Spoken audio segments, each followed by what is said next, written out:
Nos encontramos en el templo de Tierras Negras y esta que podemos observar es la venerada imagen, la original, la antigua imagen de la Virgen de Guadalupe que se venera precisamente en este lugar. Y a los pies de ella, San Juan Diego, a quien la misma Santísima Virgen de Guadalupe en varias apariciones le manifestara el amor por los mexicanos. Pero qué mejor que nos explique sobre este templo el rector del mismo, el padre Rogelio II Escobedo, quien nos narrará y nos explicará un poco sobre este templo de Tierras Negras, en el que él nos ha permitido visitar y fotografiar de cerca esta imagen. Padre, buenas tardes. Buenas tardes. Padre, ¿este templo de cuándo data? ¿Qué antigüedad tiene aproximadamente? Este templo data aproximadamente allá por el año de 1850. Al lado de la imagen de la Santísima Virgen está también Señora Santana y San Joaquín, que son los padres de la Santísima Virgen María. Son también imágenes que tienen ya mucha antigüedad. Bien, padre, originalmente, este no es el templo original, o sea, originalmente aquí ya había una capilla, había otro lugar de hace 200 o 300 años aproximadamente. Sí, este era un asentamiento indígena que forma uno de los barrios donde se fundó aquí la ciudad. Entonces ya había, cuando llegó aquí esta imagen, ya había aquí una capilla y estaba precisamente dedicada a la Virgen de Guadalupe. Era una capilla muy pequeña, ya construida por los indígenas, precisamente. Entonces sí, ya hay antecedentes. Quisiéramos que nos platicara un poco de la historia del templo, padre, y de este lugar de Tierras Negras, pero creo que esta historia está muchísimo mejor plasmada en una serie de pinturas que desde que entra el visitante a este lugar se pueden observar a los costados. Una historia que, como dijo el padre, tiene sus orígenes indígenas. El templo es pequeño en sí, pero conserva todo el sabor de hace varios años, del siglo XIX, y según usted nos explicaba, padre, bueno, el autor de estas pinturas es el arquitecto Arturo Elías Islas. Esta primer pintura que estamos observando, padre, ¿qué es lo que representa? Esta primera pintura representa a quien era el poseedor de esta imagen, que era Laureano Collante. Era un muchacho que vivía en San Diego de la Unión.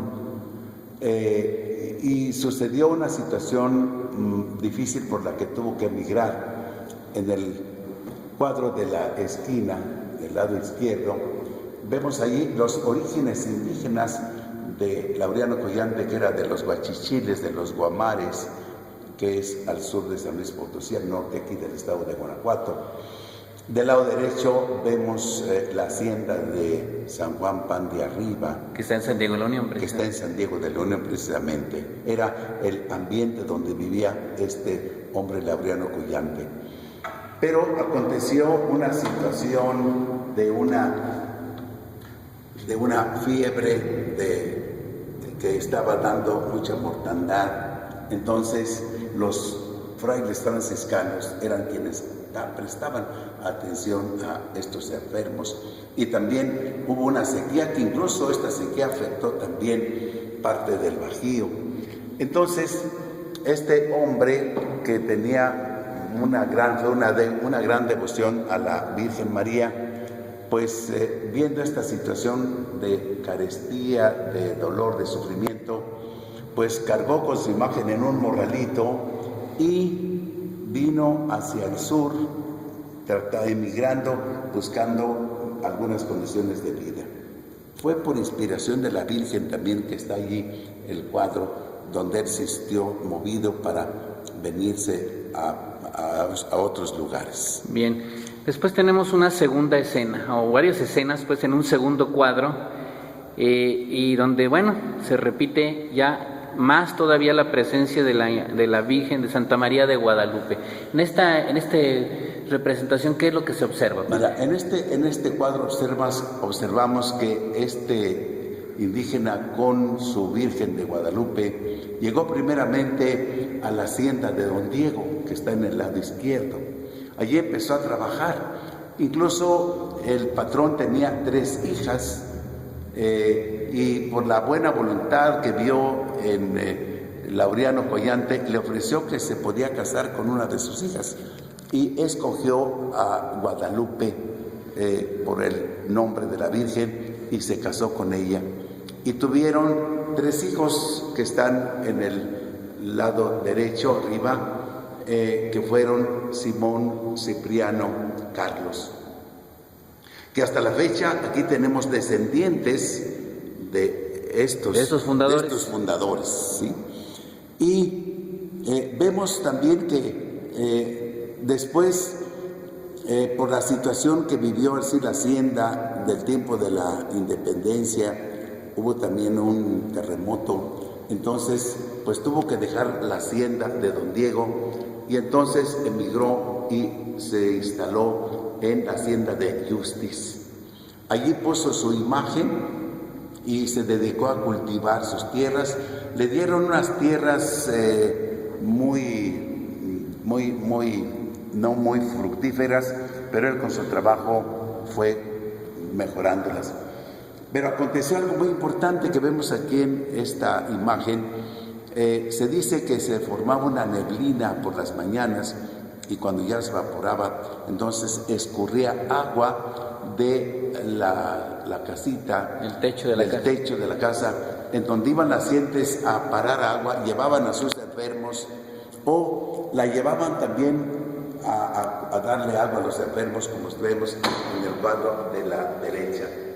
Y de esa manera se veía como la Virgen María daba esta curación y esta sanación a los enfermos que iban a recoger esta agua. O sea, en la inteligencia de la gente, la presencia de esta imagen y los efectos aparentemente o realmente curativos de esta agua se los adjudicaron precisamente a la intercesión de la Virgen de Guadalupe. A la intercesión de la Virgen y sobre todo por la fe que tenía la gente en ir a visitar a la Virgen de Guadalupe. Bien, hay un tercer cuadro, padre, aquí donde se ve que están construyendo, están levantando un muro y también se ven escenas del ejército realista o el ejército insurgente. ¿Este cuadro qué es lo que podemos ver? Esta escena más bien está representando una situación de quema.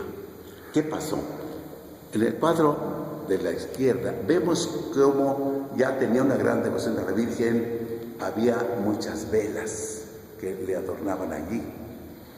Vemos en el cuadro de la derecha pues que había ya sus fiestas en donde iba la gente. ¿Se le daba devoción ya a la imagen? Ya tenía mucha devoción la imagen en todos los contornos. Iban ya incluso ya peregrinaciones también desde entonces a visitar a la Virgen. Pero aconteció que un día una de las velas que estaban ante la imagen se volteó, se quema y se quemó la casita. Entonces, de entre los rescoldos, la gente con mucha angustia empezó a buscar y sacó a la Virgen de entre los rescoldos. Y a pesar de que es de una madera de mezquite, pues no se quemó y la Virgen permaneció intacta. Si podemos observar en la imagen original, hay allí algunas como grietas que se observan, son todavía los efectos, ¿no? Efectos de esa situación, ¿sí? Y aconteció también en el cuadro de la derecha que llegaron dos indígenas corriendo que los iban persiguiendo unos soldados y les dijeron, porque los iban a maltratar, dijeron, denos aquí lugar para que no nos encuentren. Y se entraron a la casita, lo buscaron y no los encontraron. Pero también en esta situación el dueño de la hacienda, en este cuadro inferior, vemos que ya pensaba que le iban a hacer un pueblo allí en su hacienda, entonces los corrió a su esposa con sus 3 hijos, porque pues pensaban que les iban a hacer un pueblo allí. Y entonces volvieron a emigrar nuevamente. Se puede decir que este hombre Laureano es un verdadero migrante. De San Diego a Don Diego, de Don Diego a Justis, y de Justis va a llegar aquí a este lugar de Tierras Negras. Sí, que tiene mucho mensaje ese detalle de ser migrante, ¿no? Ser migrante, exacto. O sea, extranjero donde quiera que llegaba, ¿no? Como el pueblo de Israel, que fue migrante también. Entonces, esto también tiene un significado muy importante. Bien, luego está esta otra pintura que aquí sí ya se ve al fondo el clásico perfil de la ciudad de Celaya, ¿no? El Templo del Carmen, San Francisco. ¿Aquí qué se representa? Esta es una fábrica de hilados y tejidos que hasta la fecha no funciona, pero está ahí en la construcción, ¿sí? Viniéndose de Justis, se encontró aquí, como era la entrada de la ciudad, sí, así es, ¿verdad? Entonces, pues aquí la gente los acogió y les ofreció todo este predio que ahorita ocupa el templo y que ocupa todo el atrio. Y este hombre muy trabajador, pues empezó aquí, como vemos ahí arriba en los cuadros, a cultivar sobre todo flores y hortalizas. Era un hombre trabajador. Lo de Tierras Negras viene de Justis porque le dieron tierras muy malas y con su trabajo y la protección de la Virgen fueron haciéndose tierras fértiles, tierras negras. Entonces, de allí empezó a decirle: vamos a ver a la Virgen de las Tierras Negras. Cuando llega aquí, ya tiene ese apodo de Tierras Negras. Y aquí sigue también cultivando, de tal manera que se refuerza todo el valor de Tierras Negras. Y en el cuadro inferior de abajo, Laureano le encarga a su hijo Simón para que empiece a construir esta capilla donde está ahorita la imagen. Esta aconteció ya por el año de 1855, cuando empezaron la construcción. La construcción de esta capilla es pequeña, pero es a base de piedra, de ladrillo y de argamasa. Todo este aspecto. Lo que decíamos de Calicanto, ¿padre? Calicanto. Okay. Y Calicanto. Y desde entonces la tradición, la fiesta, la celebración que tenía ya la imagen cuando estaba en Justis, donde había peregrinaciones, pues continuó también la tradición aquí a este templo hasta la fecha. Bien, continuamos con este recorrido, ya llevamos 4 cuadros, 4 escenas y llegamos a una que ya como que es más, la que más conocemos de Tierras Negras, la imagen ya propiamente del lugar. ¿Qué se representa ya en este sitio, padre? En este cuadro se representa la fiesta, donde fue la inauguración de este templo, que fue precisamente un 12 de enero de 1864. ¿Por qué fue en enero, el 12 de enero, y no en diciembre? Por varias cosas.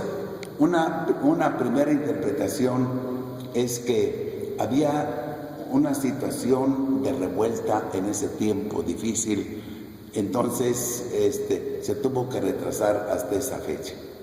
Y también para que pudiera venir el arzobispo Munguía, también los Emeteria Valencia, el que estaba aquí al frente de la ciudad, fueron los invitados. La imagen que podemos observar de la señora con una canasta es Emeteria Valencia. Es Emeteria Valencia. Esta señora tiene mucha historia en esta ciudad, ¿no? Claro, es una historia de mucha ciudad. Una mujer muy caritativa y que hizo muchas obras, ¿no? Vinieron gentes importantes a la fiesta, ¿sí? Pero sucedió una cosa muy curiosa. En la escena de arriba a la izquierda se ve a Alejandra, la esposa de Simón, que estaba preocupada y pidiéndole a la Virgen que qué podía hacer para atender a la gente que iba a venir a la fiesta. Y entonces, en el cuadro de la derecha arriba, se ve que aparecen dos personas, una jovencita y una señora ya de edad. Y ya les dicen, le cuentan su preocupación. Y la jovencita les dice, miren, tomen un poco de masa, un poco de queso, un poco de chile, amásenlo de esta manera, hagan un poco de atole con leche para que hagan un atole de cajeta, y háganle así, esto les va a rendir para toda la gente. Dice, y yo me voy a ver a la Virgen. Y vinieron, había músicas y la gente que las vio entrar, y vemos en el cuadro de abajo que están entrando la jovencita y la señora. Y entonces las vieron entrar.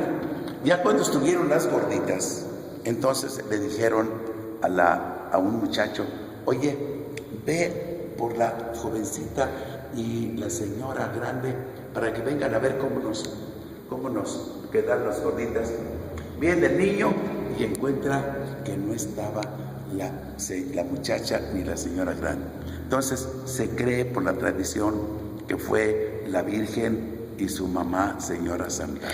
Y podríamos decir que también esta es la manera como nace la tradición de las gorditas de Tierras Negras. Exactamente, sí. O sea, es una receta de la Virgen. Válgame Dios. Oye, pero además, esta receta está dando vida hasta el momento presente. Le ha dado de comer a muchas personas, ¿no? Sí. Tanto para su beneficio familiar como para alimentar a otras personas. Para alimentar a otras personas.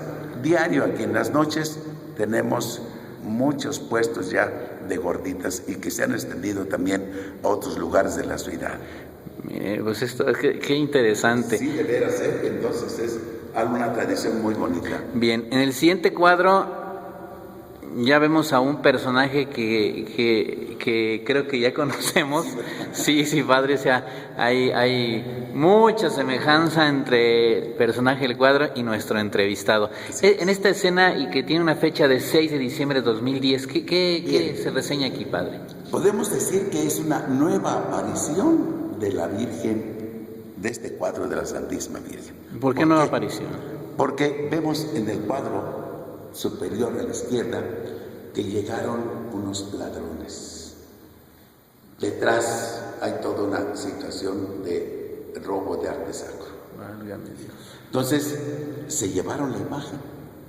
Ya nos podemos dar una idea de la tristeza, del dolor, de la angustia de la gente. Y fue precisamente un 9 de julio de 2009. Y entonces, en cuanto que ya tuvimos conocimiento, rápidamente se juntó mucha gente, empezamos a hacer las gestiones correspondientes, dar aviso, ¿verdad? Desde luego, y empezar en el cuadro de la derecha de arriba. Dice, Madrecita de Guadalupe, tu ausencia nos compromete. Esto tiene mucho significado, ¿no? Así es, realmente nos comprometió a qué? A reavivar más la fe y a revisar las actitudes. Un examen de conciencia. Un examen de conciencia, pero un examen de conciencia comunitario. Para llevar una conversión comunitaria. Una conversión comunitaria. Como diciendo, le decían a la Virgen, Virgen, ¿en qué te hemos fallado? ¿Qué nos ha faltado? ¿Cómo estamos viviendo nuestra fe? Fue una verdadera conversión. Pregunta que quizá a muchos nos hace falta en la ciudad. Yo creo que sí. Entonces, hubo muchas procesiones. Toda la comunidad, vemos en el cuadro de abajo, que se puso en oración y ayuno. Por 6 meses, oración y ayuno todos los días. Bueno, dicen los que saben sobre Biblia que hay demonios que solamente con oración y ayuno se van. Exacto. Y aquí... Yo creo que fue lo que pasó. ¿Por qué? Porque esa oración y ese ayuno y el haber hecho las gestiones correspondientes les remordió a los que se robaron la imagen. Movió corazones. Movió corazones y había que regresarla. ¿Y qué sucedió, padre? Un 6 de diciembre de 2010 llega un muchacho y allí en una bolsa negra de plástico deja la imagen. Allí en el templo de San Antonio. Eran las 9 de la noche. Entonces se dan cuenta la secretaria que estaba allí, nos empiezan a decir, a llamar, aquí está el lema. Entonces ya viene el padre Agustín con la imagen y nos hace la entrega. El sacerdote que está a la izquierda es el padre Agustín Aguilera. Agustín Aguilera, que era el párroco de San Antonio. Actual párroco en Cortázar. Actual párroco, así es. La parroquia de San Antonio de Padua, que está a la entrada también de la ciudad, sí. Es la parroquia a la que pertenece esta rectoría. Exactamente, sí. Perfecto. O sea, tuvieron conocimiento de a dónde pertenecía, a qué parroquia. Y lo fueron a dejar allá. Sí. Bien. Ahora, este rebocito tiene mucho significado. Esta señora que vemos aquí, a la izquierda, se llama Luisa, cuando se fue la Virgen, empezó a tejerle un rebocito. Y dice, madre, yo te dejo este rebocito para cuando llegues. A lo mejor va a ser un poco de frío. El día anterior había terminado este rebocito. Y lo trajimos precisamente ese día. O sea, hay mucho sentimiento aquí de la gente. Sí, pero además hay otra cosa. Fíjate que hubo una fiesta, precisamente el 2009, que no teníamos la imagen. Yo dije, no va a haber fiesta. No, Virgen, te hacemos la fiesta donde tú estés. Y la fiesta fue igual de espléndida, igual de fervorosa. Los peregrinos vinieron como siempre en cantidad y todo lo demás. Padre, esto habla mucho del arraigo mariano de los celayenses, Claro, ¿no? desde luego. Aquí en nuestra ciudad de Celaya tiene un arraigo mariano muy importante que es necesario seguir impulsando. Bien. Pero además, mucha gente venía a hacer oración y a pedirle también súplicas o necesidades, diciéndole donde tú estés, donde tú estés. Incluso hay algunas expresiones muy significativas de algunas mejorías en cuestión de salud que se dieron precisamente en ese tiempo. Para otras personas podrán parecer coincidencias, para otras son diosidencias. Así es. Y para otros son milagros. Milagros, así Bien. es. Padre, hay un último cuadro en esta, y aquí ya podemos observar algo muchísimo más actual.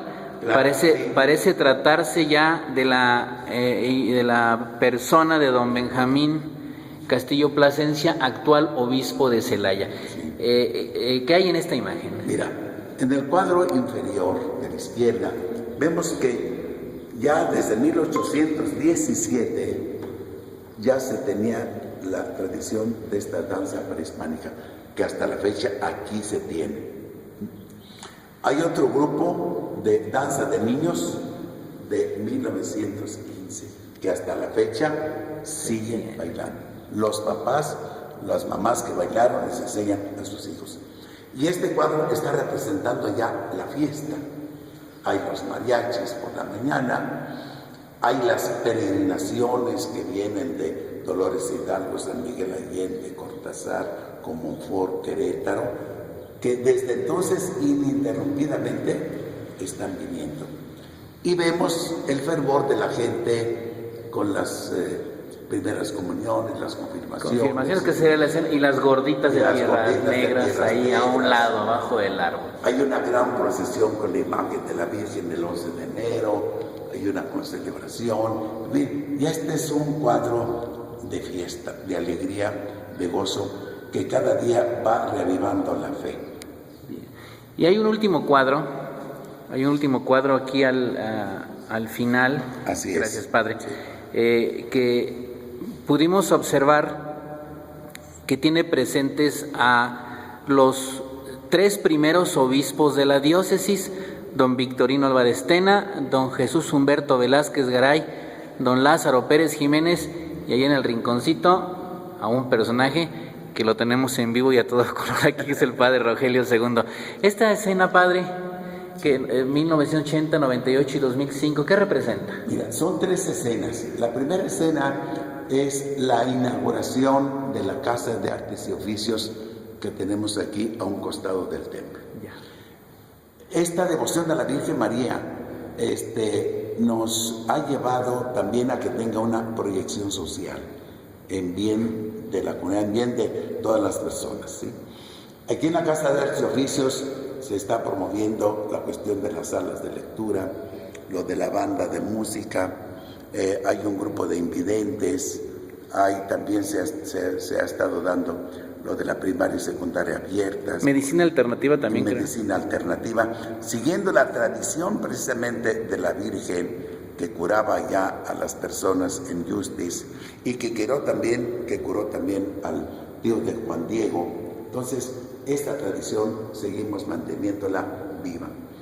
El segundo cuadro es nos inauguró la Casa de Artes y Oficios el primer obispo don Victorino. Incluso ahorita seguimos trabajando, estamos haciendo gestiones para construir otros salones, remodelar el atrio, precisamente teniendo como extensión esta Casa de Artes y Oficios. Donde ha habido apoyo de la Universidad Latina, si mal no recuerdo, ¿no? La Universidad Latina nos hizo el proyecto arquitectónico, ¿verdad? Y estamos ahorita haciendo gestiones en Copladen para los recursos. Para los recursos. Bien. ¿Verdad? Y la escena central. La escena central es la coronación de la Virgen en el año de 1988 por el señor don Jesús Humberto Velázquez. 1998. 1998. Bien. Se hizo la solemne coronación por él. Bien. ¿Y el otro lado? Y el otro lado, pues es la presencia de el señor Lázaro Pérez, que fue el que inauguró también esta capilla abierta. Que está a un costado también del templo. A un costado del templo. O sea, ya este espacio para los domingos y otras celebraciones. Insuficiente. Insuficiente.